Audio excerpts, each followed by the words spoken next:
नमस्कार, मैं सुमन मिश्रा, कैमरामैन अश्विनी मिश्रा के साथ अल्ताफ और आशीष टेक्नीशियन के साथ हम मौजूद हैं अपने न्यूज यूपी 78 के स्टूडियो में लेकर 2022 चुनाव एक चर्चा। वैसे तो उत्तर प्रदेश का बिल्कुल काफी समय से पहले से बच गया, अब लगभग पीक पर है।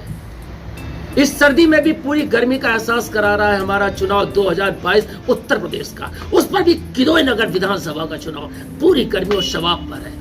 हमने आमंत्रित करा था विधायक महेश त्रिवेदी जी को, वर्तमान विधायक भी हैं और चुनाव भी लड़ रहे हैं, लेकिन व्यस्तता होने की वजह से वो आ नहीं पाए। लेकिन उनके जनप्रतिनिधि के रूप में हमारे बीच में मौजूद हैं उनके छोटे सपुत्र शुभम त्रिवेदी जी। मुझे बुलाने के लिए बहुत बहुत धन्यवाद आपका। स्वागत है आपका। क्या माहौल चल रहा है? माहौल तो मुझे लगता है इस समय भाजपा में ही चल रहा है। अच्छा, मुझे लगता है कि इस बार पिछले से ज्यादा आंधी आएगी। क्या बात है? मुझे यकीन है ऐसा कि होगा। आप अभी तक विधायक जी जनसंपर्क में थे, अब आप भी जनसंपर्क में आ गए, लोगों से मिलना जुलना हो रहा है, क्या रिस्पांस दे रहे हैं? जनता का अटूट प्रेम मिल रहा है। जैसे मैं जनसंपर्क में जहाँ जा रहा हूँ, जैसे हमारा मानना है ऐसा है कि कुछ कमी पेशी, विकास कार्य एक निरंतर चलने वाली प्रक्रिया है। कहीं शायद कुछ कमी रह गई हो तो अगर आप पब्लिक से 1-to-1 वार्ता करेंगे और दिल का संबंध रखेंगे तो वो भी भावनाएं समझती है आपकी। और अटूट प्रेम, कई जगह फूलों की वर्षा की गई। जैसे वार्ड 65 में मैं संजय गांधी नगर से अभी आ रहा हूँ। जी हाँ। वहाँ पर 95% रोडें पहले नहीं थी और आज ये परिस्थिति है, मोटरसाइकिल में बैठ के ढूंढना पड़ता है कौन सी रोड रह गई है। क्या बहुत गौर करिएगा, कौन सी रोड बनने से रह गई है ये तक ढूंढने की तलाश कर रहे हैं। इतना विकास का कार्य हुआ है। कोरोना पीरियड भी आपके पिताजी ने, विधायक जी ने उसको देखा है। कोरोना पीरियड का कोई एक अनुभव जो आपको लगा हो यार ये होना चाहिए? बिल्कुल ऐसे कई अनुभव हैं, लेकिन क्योंकि समय एक सीमा के होने के कारण मैं 2 आपको उदाहरण देता हूँ। मैंने देखा है कि जितना रईस आदमी है उतना छोटा दिल लेके पैदा होता है। क्या बात है? और जितना गरीब आदमी उतना बड़ा दिल लेके। जैसे उदाहरण के तौर में हमारे, आपको तो किदवई नगर क्षेत्र के बारे में सब पता ही है, यहाँ बड़े बड़े इंडस्ट्रियलिस्ट कानपुर के रहते हैं जी। जब कोविड के समय लोगों की सेवा की बात आई तो उनका रवैया हमें कुछ ठीक नहीं लगा। ऐसा लगा कि बैकफुट में है, उतनी मदद नहीं कर रहे हैं। तो लेकिन फिर भी जो भी उन्होंने की है उनका सम्मान है। लेकिन उदाहरण में मैं आपको एक रिक्शे वाले चाचा का, हमारे यहाँ एक रसोई चल रही थी, मोदी रसोई के नाम से हम लोगों ने चलाई। और आपको जानकारी भी देता हूँ, 75 दिन रसोई चली और यूपी बुंदेलखंड क्षेत्र में। क्या बात है? सबसे बड़ी रसोई हम लोगों ने चलाई और सबसे ज्यादा दिन चलाई, 75 दिन किसी भी राजनेता के द्वारा। और 20-20 हजार लंच पैकेट एक दिन में दिए गए। तो मैं आपको वो किस्सा बता रहा था कि एक दद्दू डेली साइकिल से निकलते थे, शायद कहीं गेट कीपरिंग में होंगे, उनके पास था और अक्सर हम लोग देखा भी करते थे।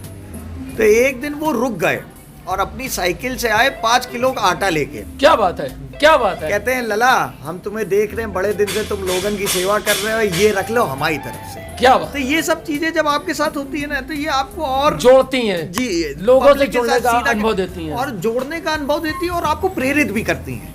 ओके, कोई एक ऐसा काम जिसको लगा हो यार संतुष्टि मिली हो इस पूरे 5 साल में? इस 5 साल में जैसे अभी मैं आपको ईमानदारी से बताऊं, 2 काम मेरे लिए ऐसे रहे हैं। जैसे उदाहरण, वैसे 3 काम मैं कहूँगा। उदाहरण के तौर में मैं आपको बताऊं, बड़े काम की चर्चा कर रहा हूँ, वैसे छोटे काम तो कई हैं। जैसे ट्रांसपोर्ट नगर वाली रोड 15 साल से ध्वस्त थी। लोग बताते हैं 3-3 फीट के गड्ढे और अक्सर हम लोग साल में 2-4 लोग वहाँ पर खत्म भी हो जाते हैं सिर्फ सड़क की दिक्कत के कारण। हम लोग 14 करोड़ की वो सड़क लाए। 15 साल बाद ये वो नर्क दूर हुआ। और दूसरा, उस पे थोड़ा कोविड के वजह से थोड़ा लेट हो गया, वरना हम लोग मोरंग मंडी में अस्पताल लेके आए, 100 बेड का सुपर स्पेशलिटी अस्पताल। क्या बात है? जो कि पूरे उत्तर प्रदेश में 2 जिला अस्पताल घोषित किए गए। और उसमें भी कानपुर अभी कानून के क्षेत्र से एक ही जिला है। हम लोग उत्तर दक्षिण में बांटने लगे हों, लेकिन कागजों में वो अभी एक ही जिला है। तो हम लोग जब दूसरा जिला अस्पताल लेने गए माननीय मुख्यमंत्री जी के पास, तो काफी उसमें चर्चा करनी पड़ी अधिकारियों के साथ। और मतलब उनका भी कानूनन पॉइंट था कि भैया एक जिले में कैसे 2 आप जिला अस्पताल, क्योंकि जिला ये घोषित नहीं है। परंतु फिर भी खूब मेहनत के बाद हम लोग लाए जिला अस्पताल। करीबन 55 करोड़ की लागत से वो जिला अस्पताल लाए और मोरंग मंडी में बनवाने का काम कर रहा है। उस अस्पताल का भूमि पूजन माननीय मुख्यमंत्री जी कर चुके हैं और जल्दी उसका टेंडर भी हो चुका है। शायद चुनाव इलेक्शन के बाद इलेक्शन के बाद नहीं, इलेक्शन के दौरान ही, क्योंकि जब टेंडर हो चुका है तो वो प्रक्रिया चालू है। नॉर्मल चालू है। ओके, गरीब लोगों की चिकित्सा में क्या मदद हुई है? अरे ये सौभाग्यपूर्ण बात है, आपने पूछ लिया, मेरे दिमाग से भी उतर गया था। मैं आपको बताऊं 24 करोड़ रुपए लोगों के इलाज में माननीय मुख्यमंत्री राहत कोष से माननीय विधायक श्री महेश त्रिवेदी जी ने दिलाए हैं। क्या बात है। मतलब ऐसे लोग जो रिक्शा चलाते थे, जो साइकिल से घूमते थे, उन लोगों की मदद हम लोगों ने की है। और पूरे प्रदेश में प्रथम स्थान माननीय श्री महेश त्रिवेदी जी का लोगों के इलाज में सेवा करने का है। एक विवादित बयान आया है महेश जी का जी, कि हम दरवाजे दरवाजे नहीं आएंगे, आप वोट दें अन्यथा ना दें। नहीं, ऐसा- इसका पूरा वृत्तांत मैं जानना चाहता हूं और उस पूरे वृत्तांत को मैं लोगों तक ले जाना चाहता नहीं, हूं। बिल्कुल। ऐसा बयान क्यों आया? या तो एडिटेड बयान है ये, जी जी, एडिटेड, पूरा फुल फॉर्म नहीं है। हाँ, एडिट। बेसिकली मैं आपको बताऊं क्या हुआ कि वहां पर पहले पिताजी ने कहा, नेताजी ने ये कहा कि मैं आप 10 बार बुलाओगे मैं 10 बार आऊंगा, आप 20 बार बुलाओगे मैं 20 बार आऊंगा।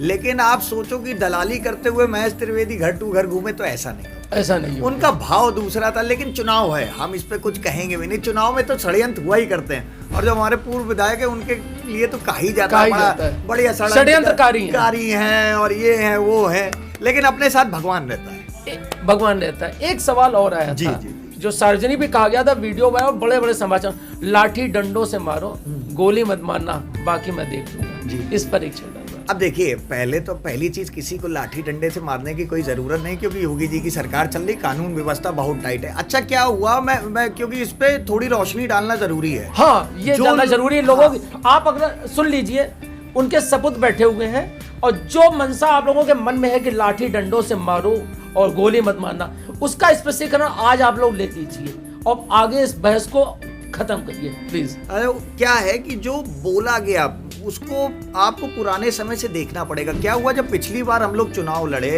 तो पूर्व विधायक जी द्वारा हम लोगों के ऊपर वोटिंग के बाद हमला हुआ, और वो बड़ा यूट्यूब में आपको और कई न्यूज़ों में मिल जाएगा। सिर्फ एक ही यहाँ पर दंगा हुआ था चुनाव के समय, वो हमारी विधानसभा में हुआ था।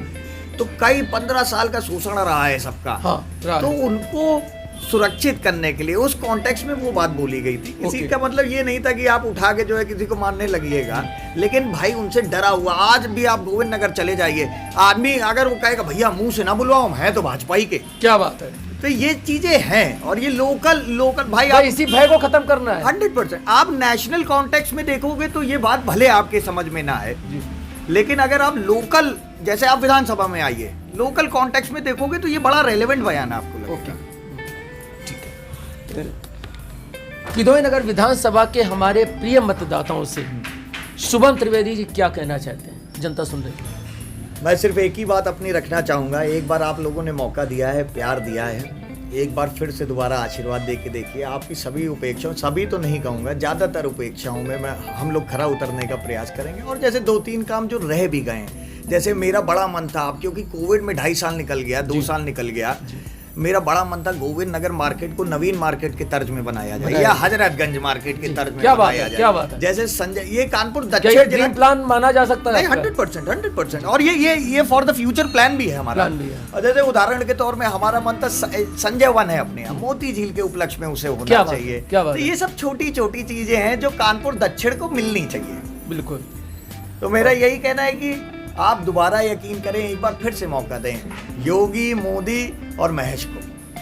वोट जरूर करें। अरे 100% वोट तो जरूर है। वोट जरूर करें। हमारे साथ थे शुभम त्रिवेदी जी, जिन्होंने पूरे वृत्तांत बताया। उन्होंने 2 बातों का स्पष्टीकरण भी दिया कि लाठी डंडों वाली बात पर, और मैं घर घर नहीं आऊंगा, इस बात का स्पष्टीकरण आ चुका है। और बहुत ज्यादा स्पष्टीकरण नहीं, कोई मुकदमा नहीं लगने वाला। एक छोटा सा मुकदमा आया भी है, वो इलेक्शन के दौरान होते रहते हैं, और उसका स्पष्टीकरण भी जाता है। मैं आशा करता हूं कि हमारे जागरूक मतदाता इस बात को समझते होंगे कि किस तरीके की वोटिंग करनी है, किसको वोटिंग करनी है, विकास को करनी है कि भ्रष्टाचार को करनी है। ये निर्णय आपको लेना है। शुभम जी ने अपना स्पष्टीकरण दे दिया है। ये हमारे बीच में आए, हमारे मंच में आए, चुनाव 2022 एक चर्चा के कार्यक्रम में आए। मैं इनका बहुत बहुत आभार व्यक्त करता हूं। और ऐसा अगर मौका लगा तो शुभम त्रिवेदी जी को मैं एक बार फिर से अपने कार्यक्रम में बुलाऊंगा, जब चुनाव अपने पूरे पीक पर होगा। तो प्लीज देखते रहिए न्यूज़ यूपी 78, चुनाव 2022 एक चर्चा। नमस्कार। धन्यवाद सर।